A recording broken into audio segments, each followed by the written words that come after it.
Coucou! La vidéo que tu t'apprêtes à voir est la partie 3 de ma revue du livre 13-12 raisons d'abolir la police de Gwenola Ricordo. Je te mets tous les liens en description si t'as raté la partie 1 et la partie 2. Sachant que j'ai toujours pas fini cette revue, du coup il y aura encore une partie 4, voire peut-être une partie 5, on verra bien. En tout cas c'est du contenu très dense, très intéressant, qui mérite qu'on se penche dessus. Donc vraiment je t'invite à regarder les vidéos précédentes si tu découvres ma chaîne avec celle-ci. J'en profite pour te dire que la vidéo que j'ai postée la semaine dernière a été démonétisée pendant 2 jours. Donc bon, c'est pas la fin du monde, mais quand même ça veut dire que vraiment je suis dans le viseur de l'algorithme YouTube et que à chaque fois que je publie quelque chose en fait je prends le risque que ce soit un travail littéralement bénévole que je fais quand je ne suis pas sponsorisée. Donc pour soutenir la chaîne tu peux faire un tour sur mon Tipeee et me faire un petit don mensuel de 1 € ou même 50 centimes. Franchement c'est largement suffisant vu le nombre de personnes qu'on est à regarder les vidéos sur cette chaîne. Donc n'hésite pas si tu peux et si tu veux le faire, et si c'est déjà le cas, vraiment merci du fond du cœur de participer à l'existence de cette chaîne et au fait que je puisse être le plus autonome possible. Je te laisse avec la vidéo, j'espère qu'elle te plaira. Maintenant qu'on a vu en quoi l'institution frontalière participait à tout ce système carcéro-industriel globalisé, parce que je rappelle que du coup maintenant les prisons telles qu'on les connaît aujourd'hui dans les sociétés modernes occidentales se sont diffusées à l'échelle mondiale, donc il n'y a presque pas de région dans le monde dans lesquelles ça n'existe pas cette façon d'appréhender le crime. On va voir maintenant en quoi la psychiatrie est aussi concernée par ces critiques. Plus globalement, la médecine en tant que discipline académique, en tant que productrice de savoir, a de gros cadavres dans son placard, puisque ça reste une institution normative. Une institution normative, c'est une institution qui établit une norme, et donc c'est bien la médecine qui, historiquement, pendant des siècles, a établi que la normalité d'un être humain, ça devait être comme ci, comme ça, ce qui a généré énormément de discrimination auprès des personnes qui ne correspondaient pas à cette norme. Notamment des femmes, notamment des personnes LGBT, notamment des personnes handicapées, malades mentales ou physiques, bref, des profils de personnes qui ne correspondent pas avec cette norme médicale de ce qu'est un être humain sain d'esprit et sain de corps. Ce sont bel et bien des disciplines comme la biologie, la médecine et d'autres sciences dures, soi-disant objectives, productrices d'un savoir neutre et complet et pragmatique, qui ont théorisé les pires choses au monde, comme par exemple la théorie des races. Et même si à l'époque de l'élaboration de cette théorie, la médecine n'était pas ce qu'elle est aujourd'hui, à la base c'est parti des mêmes méthodes, c'est-à-dire d'observer le vivant, de mesurer les membres des personnes, la forme de leur crâne, leur phénotype, étudier la façon dont les personnes sont constituées, et à partir de là établir que certains êtres sont inférieurs à d'autres. Il en va de même donc pour la psychiatrie, qui est une discipline médicale qui est encore plus aléatoire que la médecine elle-même. Non pas que la médecine il faille tout jeter à la poubelle et qu'on puisse pas s'en servir sous aucun prétexte, jamais, c'est pas ça que je dis. Moi-même je vais chez le médecin, moi-même je prends des médicaments quand je suis malade, moi-même j'ai besoin du savoir médical par moment dans ma vie, mais historiquement, anthropologiquement, on doit questionner à quoi servent ces institutions, comment elles sont instrumentalisées par les États, comment le capitalisme vient polluer ce qu'elles sont censées produire comme connaissances, et surtout, en fait, elles sont faites par et pour qui. Qui sont les personnes qui font des recherches sur le vivant, pourquoi ces personnes font un certain type de recherche, et ces conclusions, elles servent à qui finalement? À qui ça sert d'avoir dit à un moment donné oui, alors les hommes blancs sont dans la supériorité hiérarchique de l'être humain? À qui ça sert d'avoir dit à un moment donné que les émotions des femmes c'était le symptôme d'une maladie qui s'appelle l'hystérie? À qui ça sert de dire que un enfant qui naît avec une intersexuation, c'est un enfant à corriger et à opérer contre son consentement pour qu'il devienne quelqu'un de normal? Des exemples comme ça, on peut en trouver encore plein, mais il faut bien comprendre que là, ici, il ne s'agit pas d'établir une immense théorie du complot en disant toutes les personnes qui font médecine, leur but c'est de discriminer les gens qui ne leur ressemblent pas, et tatati et tatata. Non. En fait, c'est de dire que l'institution telle qu'elle existe dans le cadre d'un système néolibéral ne peut pas faire ce qu'elle prétend faire. C'est-à-dire qu'en fait, non, la médecine ne peut pas juste se contenter de soigner les gens dans un système capitaliste qui la pollue et qui va faire en sorte que les intérêts qui normalement doivent servir les êtres humains et la population soient détournés pour servir les poches et les finances des personnes les plus riches de notre monde. Et ça, c'est pas normal. C'est pour ça que les institutions en soi ne sont pas le problème, c'est le fait qu'elles soient inscrites dans un système qui, lui, l'est. Donc même si effectivement, il y a énormément de chercheurs et de chercheuses qui ont fait des réelles découvertes médicales, qui ont vraiment pu sauver la vie de grandes catégories de la population, personne ne dit le contraire. Je suis pas en train de dire que la médecine, faut la jeter à la poubelle et qu'il faut pas aller chez le médecin ou qu'il faut renier tout ce que cette institution peut apporter. Je suis juste en train de dire que même si, oui, effectivement, elle apporte à la population, elle a aussi une certaine éthique, elle a aussi une certaine direction à prendre, et que cette direction, elle est influencée par notre système néolibéral qui ne va pas dans le sens du bien commun à tous et à toutes. Donc il faut rester critique et vigilant face à ces catégories et face à ce que les médecins, les psychiatres et autres thérapeutes de ce domaine prescrivent à leurs patients, sachant que la plupart du temps, le but de ces institutions, c'est pas forcément de soulager à proprement parler les peines et les douleurs et les difficultés des gens, mais c'est surtout de les rendre le plus fonctionnels possible pour qu'ils puissent et qu'elles puissent s'intégrer à la société capitaliste le plus vite et le mieux possible. C'est pourquoi, a priori, quand tu vas chez le psychiatre parce que tu ne peux pas travailler, le premier réflexe, ça va être de te donner un antidépresseur pour que tu puisses retourner au travail, alors que dans une société idéale qui n'est pas capitaliste, et ben juste, en fait, on te dirait de pas faire ce travail, et puis on te dirait d'occuper tes journées autrement. Parce qu'en fait, c'est pas un hasard que les pathologies les plus répandues dans la population, ce soit la dépression, les troubles anxieux, les addictions, etc.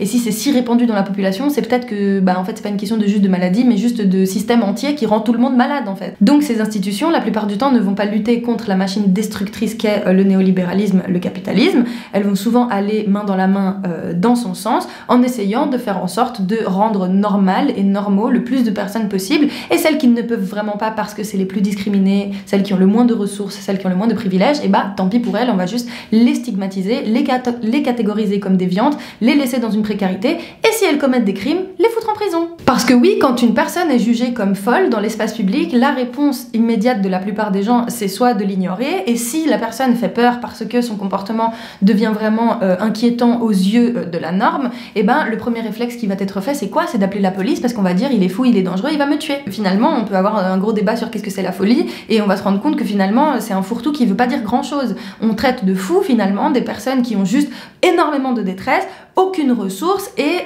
qui sont seules, et qui sont isolées. Et donc, la réponse à cette détresse, cette solitude et ce manque de ressources, ça va être quoi? La répression? La punition, le traumatisme, l'isolement, encore plus? Non, ça va pas. Laissez-moi vous raconter l'histoire de Elijah McClain, un jeune homme noir handicapé de 23 ans qui, un soir d'été 2019, se baladait pour rentrer chez lui dans une ville du Colorado du nom de Aurora. Il écoutait de la musique, il rentrait de petites courses qu'il devait faire et il faisait des gestes qui avaient l'air inquiétants visiblement pour la population, alors qu'en fait juste il dansait au rythme de la musique et puis il rentrait chez lui quoi, il vibait dans son petit monde. Et il semblerait que face à cette manière un peu étrange de marcher dans la rue alors qu'il ne s'adressait à personne, alors qu'il ne parlait à personne, qu'il avait juste sa musique, sa petite course et qu'il rentrait chez lui, des personnes ont décidé que c'était important d'appeler le 911, donc le numéro d'urgence aux États-Unis, pour signaler un homme dangereux dans la rue. La police est donc arrivée pour arrêter Elijah McClain, accompagné d'ambulanciers paramédicaux qui lui ont injecté une dose illégale de 500 mg de kétamine pour le calmer. Il a reçu cette dose de kétamine alors qu'il n'en avait pas besoin, alors qu'il ne parlait à personne, qu'il n'avait eu d'interaction avec personne, qu'il n'était menaçant envers personne et juste qu'il avait un comportement étrange dans la rue et qu'il était noir. Donc il a reçu cette injection, ce qui a mené à un arrêt cardiaque et son décès 6 jours plus tard à l'hôpital. Page 133, cette collaboration meurtrière entre les ambulanciers et la police est caractéristique du lien entre les professionnels de la santé mentale, leurs mandataires paramédicaux et l'État. Confronté à de prétendus malades mentaux, l'État recourt aux outils de l'incarcération, dont la coercition, le confinement et la violence. La raison tient au fait que le système de santé mentale fonctionne selon une logique carcérale. En fait, l'approche biomédicale de la maladie mentale, en réalité, relève d'une idéologie. Une idéologie qui est donc polluée par le capitalisme, véhiculée par l'industrie pharmaceutique, à nouveau on parle de business et d'argent, et le pire de tout ça, fondée sur des principes eugénistes qui eux-mêmes étaient fondés sur des principes racistes. Pour te donner un exemple, historiquement aux États-Unis, la schizophrénie a été hyper diagnostiqué dans les populations d'hommes noirs au moment où justement ce diagnostic était en train de devenir de plus en plus normatif justement, et du coup pour les tribunaux, pour les juges, c'était beaucoup plus facile d'utiliser l'argument de la folie pour justifier le comportement des opposants politiques noirs plutôt que de juste y voir une critique et une révolution du système. En établissant ces nouvelles catégories diagnostiques, on a pu les instrumentaliser dans le but d'empêcher, d'étouffer, de limiter la capacité d'action des personnes qui cherchent à critiquer et à révolutionner révolutionner ce système. Ici donc des personnes noires qui décident de dénoncer le racisme de ces institutions et qui vont donc être stigmatisées comme étant malades mentales et non pas comme des personnes à écouter, puisque le malade mental par définition c'est quelqu'un qui n'est pas parmi nous, c'est quelqu'un qui n'est pas dans notre réalité, c'est quelqu'un qu'il ne faut pas écouter. Je pense à un autre exemple comme la dépression postpartum. On peut effectivement voir que les chutes hormonales, les phénomènes physiologiques qui se passent après un accouchement peuvent effectivement générer une dépression factuelle dans le corps de la personne qui a accouché, mais il y a d'autres critères qui font qu'une personne après avoir accouché, mais il y a d'autres critères qui font que notamment les femmes après avoir accouché en fait se sentent complètement délaissées par la famille, par son mari, par son travail, par le système en général qui l'exploite justement dans le travail domestique gratuit qu'elle va pouvoir fournir à son foyer. Et donc plutôt que d'y voir justement une critique de cette injustice, on va dire aux femmes qu'en fait elles sont juste dépressives et qu'il faut qu'elles prennent des médicaments et que ça va aller. À ce sujet, je te renvoie à cette vidéo-ci que j'avais faite il y a quelques années à propos du regret d'être mère qui parle justement de ça, de la dépression postpartum d'un point de vue sociologique. Page 136, incapable de cerner les causes profonde de la détresse humaine, ces systèmes apportent des réponses humaines à des facteurs sociaux sous-jacentes et nuisibles, les inégalités, la discrimination, la violence, etc., comme autant de troubles exigeant un traitement. Et quand on n'est pas en train de surdiagnostiquer des maladies mentales chez des personnes qui n'en ont pas juste pour les discréditer, on empêche l'accès aux soins aux personnes qui, elles, en ont réellement besoin.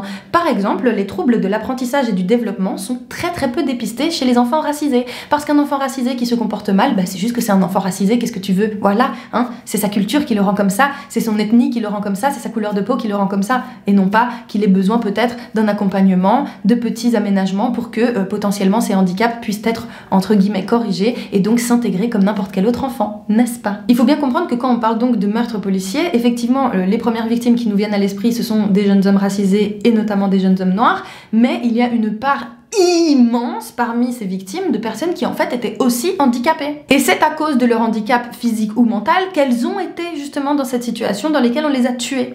Donc le handicap, la maladie mentale est centrale aussi pour comprendre comment la police génère cette violence. Page 142. La solidarité entre les mouvements s'avère non seulement une stratégie d'organisation efficace, mais aussi une condition de survie. Les fous et les handis sont incarcérés et tués par les mêmes institutions qui prennent pour cible les noirs, les personnes transgenres et non-binaires, les pauvres, les autochtones, les sans-papiers, les jeunes de couleur, les communautés latino et quiconque est jugé sacrifiable sous le règne du capitalisme racial. Est-ce que vous saviez qu'aux États-Unis, il a existé ce qu'on appelle un leasing de condamnés? Pour les personnes qui savent pas ce que c'est un leasing, normalement ça se fait par exemple avec une voiture. Quand tu fais le leasing d'une voiture, en gros tu la loues et puis en fait à force de payer ta location, tu vas finir par pouvoir l'acheter. Enfin, je sais pas si c'est exactement comme ça, mais en gros, voilà, c'est un principe de obtenir un service à moindre coût et ensuite de pouvoir se l'approprier. Et bien là, en fait, aux États-Unis, ça a existé le fait que certaines entreprises, certains particuliers pouvaient toquer aux portes des prisons et louer des condamnés pour avoir de la main-d'œuvre moins chère. Si là, t'as des vibes d'esclavage dans la tête, c'est normal. C'est parce qu'en fait, c'est un système qui continue de se perpétuer. Il faut bien comprendre que notre histoire, en fait, elle ne s'est pas coupée à un moment donné avec un gros trou de mémoire et puis elle s'est reconstruite après. Nous sommes dans une continuité des systèmes qui existent au XIIIe siècle, au XIVe siècle, au XVIe siècle. Et c'est pour ça que c'est important de connaître son histoire pour comprendre son présent. Page 143. Si les abolitionnistes se contentent d'échanger les cellules de prison contre des chambres d'hôpital ou fournissent aux travailleurs sociaux des gilets pare-balles et aux ambulanciers paramédicaux des doses létales de kétamine, rien ne va changer. Parce que oui, souvent quand on critique la police, on va dire mais le problème c'est que en fait les criminels, c'est pas qu'ils sont criminels, c'est qu'ils sont juste malades. Donc comme ils sont malades, il faut les emmener à l'hôpital et leur donner des médicaments et puis il faut les droguer, comme ça ils redeviennent des personnes normales, alors que non. Ça reste vraiment une solution qui n'en est pas et qui finalement revient à isoler, confiner, effacer des personnes de l'espace public juste parce qu'en fait on veut pas réfléchir dans les fondements de notre société à pourquoi on en arrive là. Et on peut faire ça autant qu'on veut, c'est-à-dire remplacer toutes les cellules de prison par des chambres d'hôpital, ça ne changera rien à la criminalité et au fait que les gens souffrent et continueront de faire des choses nocives et délétères pour le reste de la population. Parce que l'hôpital en lui-même et la psychiatrie aussi génèrent cette violence, aussi traumatisent des gens en ne donnant pas les ressources qui réellement devraient être données aux personnes qui commettent des crimes. Et le pire, c'est que ça s'accentue de façon exponentielle à partir du moment où les États délaissent complètement les services publics tels que l'hôpital, puisque non seulement déjà l'institution en elle-même est un problème, mais si en plus de ça, elle n'a pas de budget, elle est précaire et que les équipes sont en sous-effectif, que les seules réponses que les équipes ont à donner à leurs patients, c'est toujours plus de drogue et toujours plus de sédation, et ben on s'en sort pas. Donc non, c'est toujours pas la solution. Il faut vraiment réfléchir à une restructuration fondamentale de tout ce ce qui se passe autour de nous. Et donc réfléchir sur le long terme et s'inscrire dans la continuité des luttes qui ont commencé avant même que nous on naisse. Parce qu'en fait, c'est pas à nous de refaire le monde comme ça depuis zéro à chaque fois. On n'invente pas l'eau chaude, on n'invente pas la roue. Il y a des gens qui ont commencé un taf il y a des décennies, il y a des siècles, et c'est à nous, génération actuelle, de s'inscrire dans la continuité de ce travail-là. Et on voit que ces logiques carcérales polluent les milieux médicaux et psy quand, par exemple, on analyse ce qui se passe du côté de la National Suicide Prevention Lifeline, qui est en fait une ligne téléphonique de prévention contre le suicide national aux États-Unis. Et donc des études autour de ces appels ont montré qu'en gros, les personnes qui répondent au téléphone de cette ligne, en fait, répondent en fonction d'une logique carcérale. C'est-à-dire que si à l'autre bout du fil, ils ont quelqu'un qui dit un peu trop que là, tout de suite, maintenant, il va mourir, bah, le premier truc qu'on lui envoie, c'est la police, en fait. Et du coup, c'est vraiment le serpent qui se mord la queue, parce que toi, t'es pas bien, t'as besoin d'aide, et quand tu vas chercher de l'aide, on te dit que potentiellement, tu vas finir en garde à vue, et bah, du coup, tu la demandes pas, l'aide. Et donc, quoi, ton mal-être, il va continuer de se perpétuer, et c'est là que la dangerosité peut déjà t'impacter toi, mais en plus, autrui, si tu la diriges envers quelqu'un d'autre, parce que c'est possible. En psychiatrie, de manière générale, un patient qui refuse de prendre les traitements qu'on lui administre, ou qui les critique, ou qui cherche à les modifier, va être perçu de réfractaire, de quelqu'un qui ne veut pas se soumettre en fait au protocole, de quelqu'un qui va potentiellement se rebeller contre ses soignants, et donc avoir une dynamique de méfiance, une dynamique de contrôle encore plus si le patient en fait se sent mal et manifeste le fait qu'il ne veut pas faire le suivi thérapeutique comme on lui propose. Donc c'est vrai qu'on peut se questionner et se dire mais du coup qu'est-ce qu'on pourrait faire, parce que là tout est foutu, il y a plus d'espoir, même si vu comme ça on dirait que tout est foutu, qu'il y a rien à faire et que de toute façon quoi qu'on fasse le monde restera pourri tel comme il est. C'est faux. Comme je te l'ai dit, il faut regarder du côté du passé, voir ce qui s'est déjà fait. Il y a des choses qui ont été faites, et heureusement qu'il y a des personnes qui font un devoir de mémoire et qui continuent de rendre visibles les travaux qui existaient il y a quelques décennies pour les faire exister, parce qu'un des grands problèmes aussi de notre société en général, c'est le fait de laisser mourir dans la mémoire collective des choses hyper importantes qui ont existé et qui sont possibles, pour nous faire croire justement qu'en fait rien d'autre que ce qu'on connaît n'est possible. Un exemple d'alternative, la Wildflower Alliance. Page 150. La Wildflower Alliance gère en outre une maison de répit baptisée AFIA, qui sert de solution de substitution à l'hospitalisation psychiatrique. À la différence des environnements cliniques traditionnels, personne ne prend note ou n'établit de plan de traitement pour vous. Le personnel d'AFIA estimant que l'autodétermination est fondamentale pour la guérison.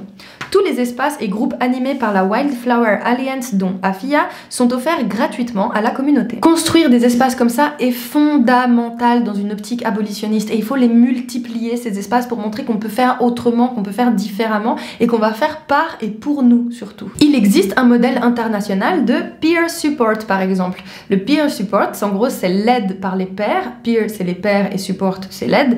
Et en gros, l'aide par les pairs, c'est quoi? C'est comme les groupes d'alcooliques anonymes. On s'entraide entre personnes alcooliques. Il n'y a pas de médecin, il n'y a pas de psychiatre, il n'y a pas d'infirmier, il n'y a pas de coach de je ne sais pas quoi.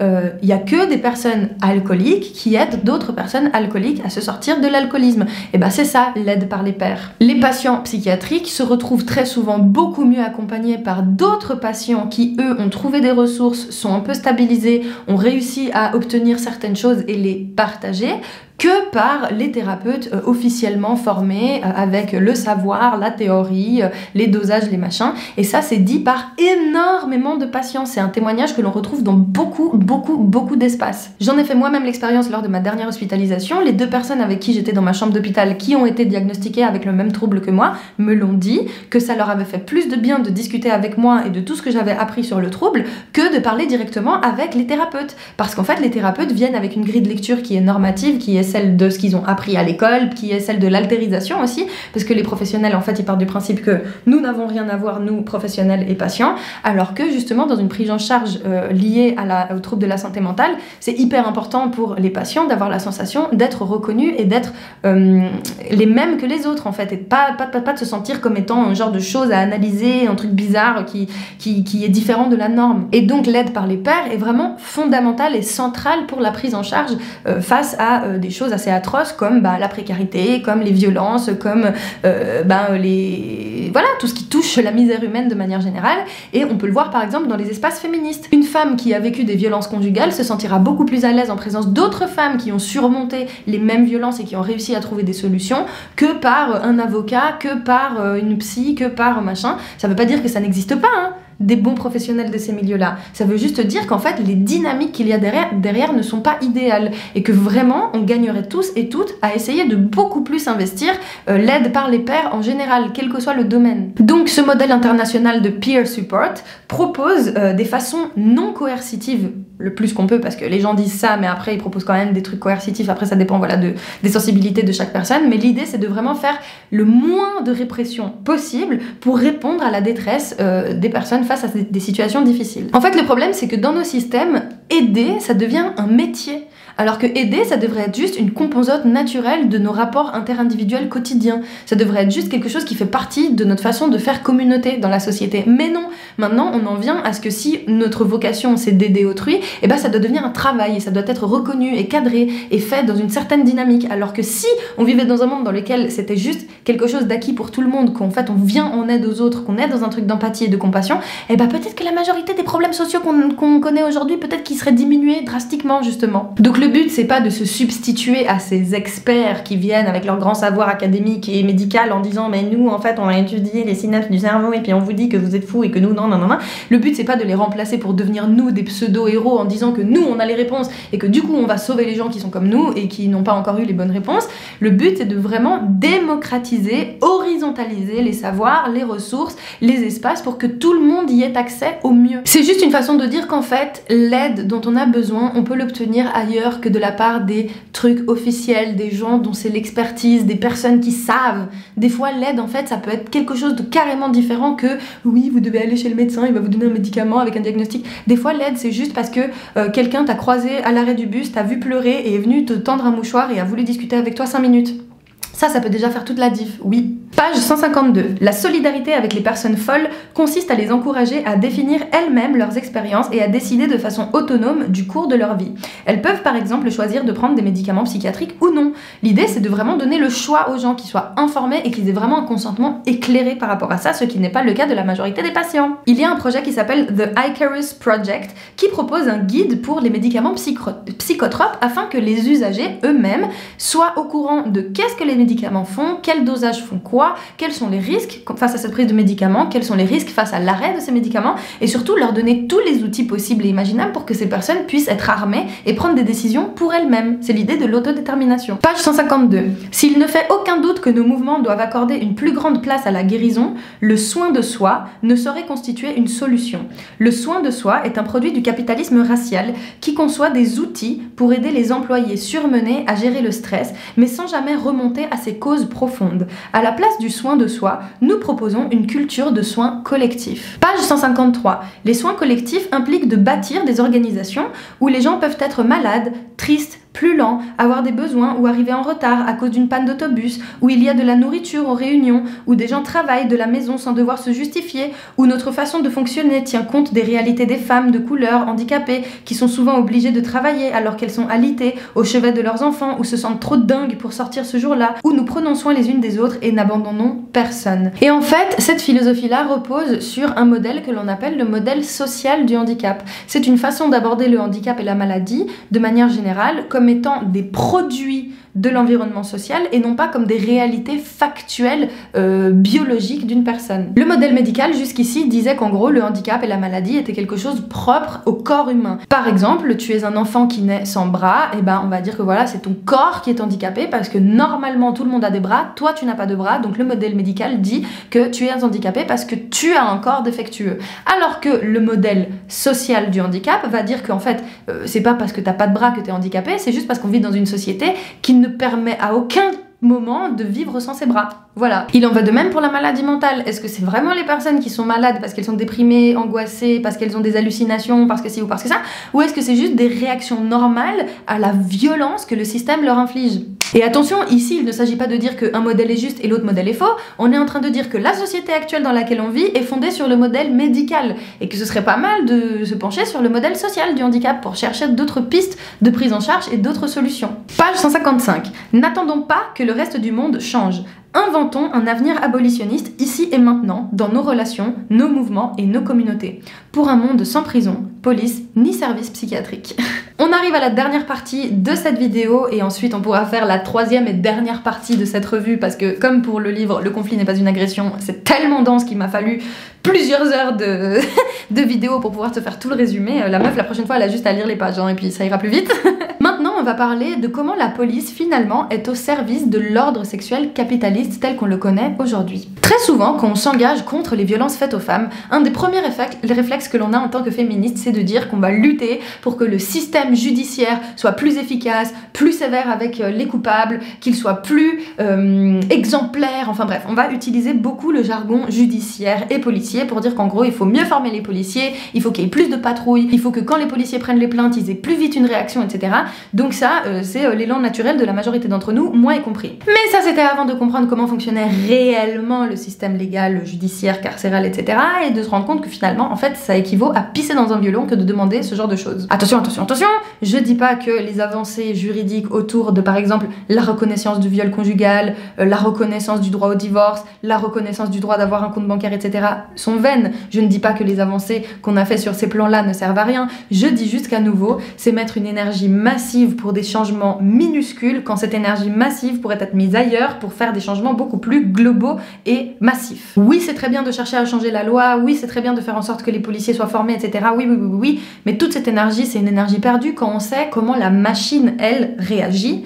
Et quand on comprend comment cette machine réagit, on se rend compte qu'en fait, on a meilleur temps de dédier cette énergie et ce temps à créer des espaces à nouveau communautaires de paix et danse. Page 156. Pourtant, sous prétexte de sauver les travailleuses du sexe, les différentes lois régissant l'industrie du sexe accroissent plutôt leur répression, particulièrement pour les plus précaires d'entre elles, et main dans la main avec les forces de l'ordre, les services sociaux participent activement à l'application de ces mesures répressives en s'appuyant sur des préoccupations et des approches psychologisantes néfastes pour les TDS.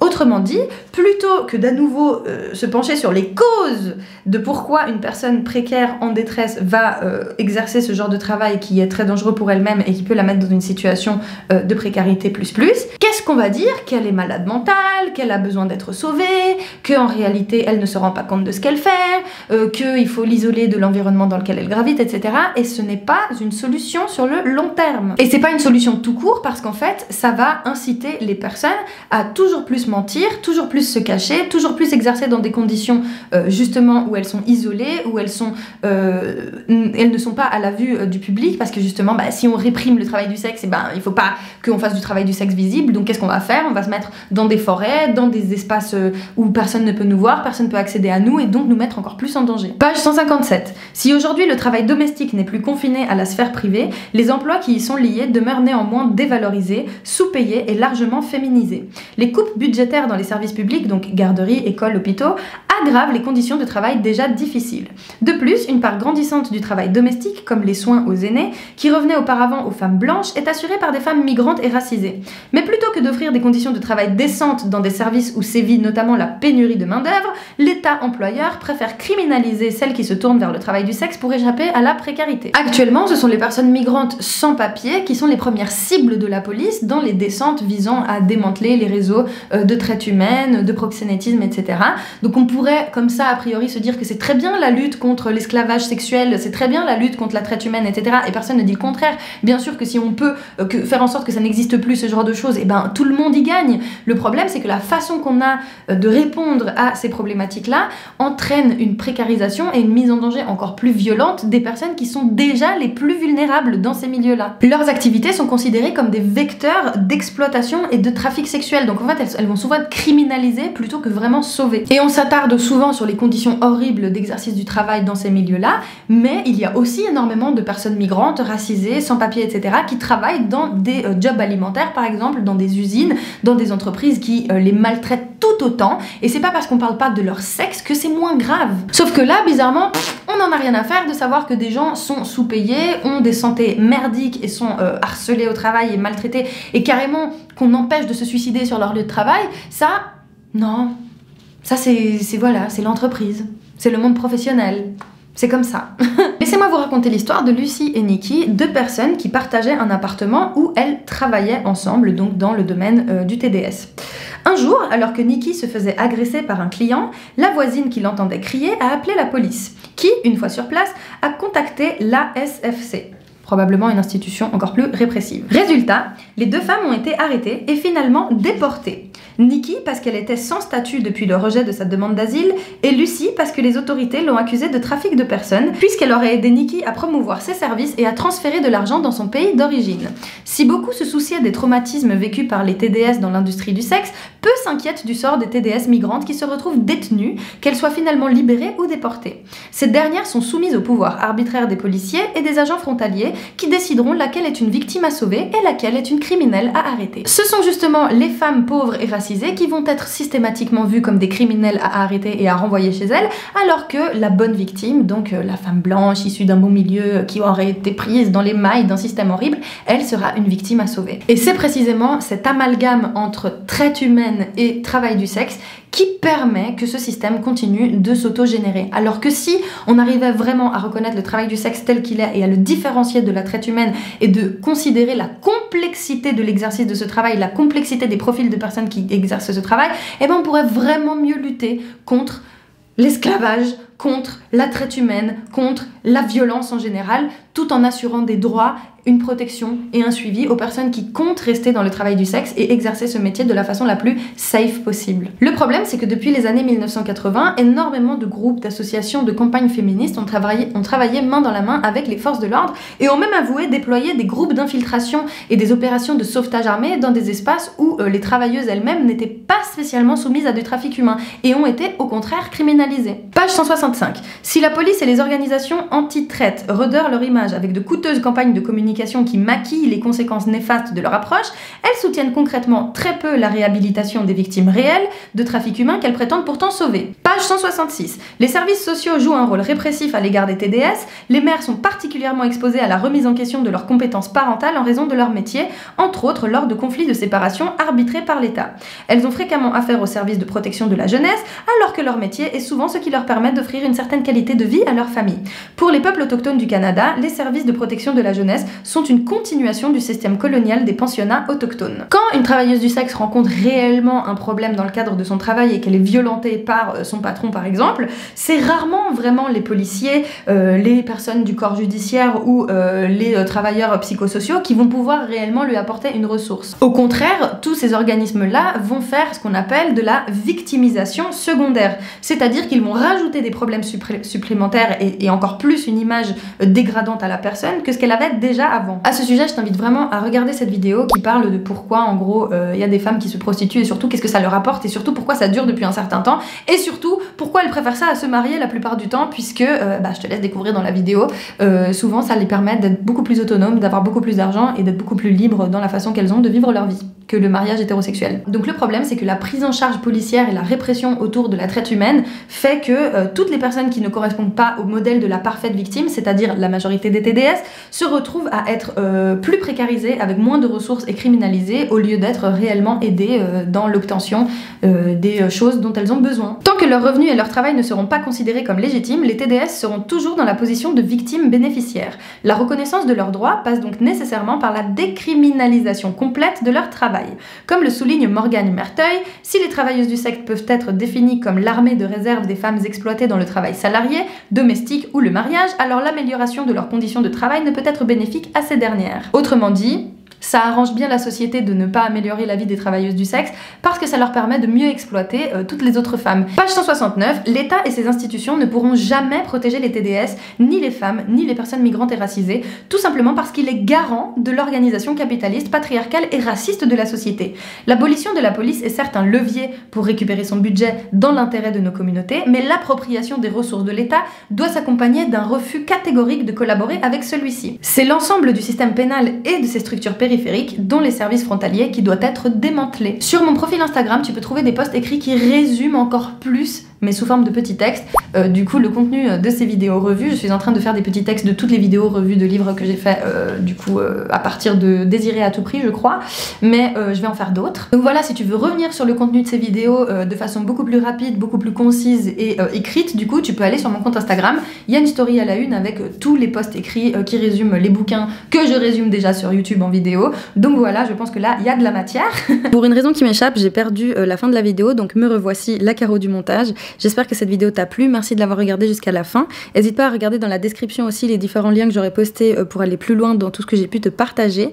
Et comme je l'ai dit au début de la vidéo, à soutenir la chaîne sur Tipeee si tu le veux et si tu le peux. J'en profite pour rajouter que je vais commencer les streams sur Twitch, donc n'hésite pas à m'y suivre. Je vais me connecter pour l'instant les mercredis soirs à 21 h a priori chaque semaine.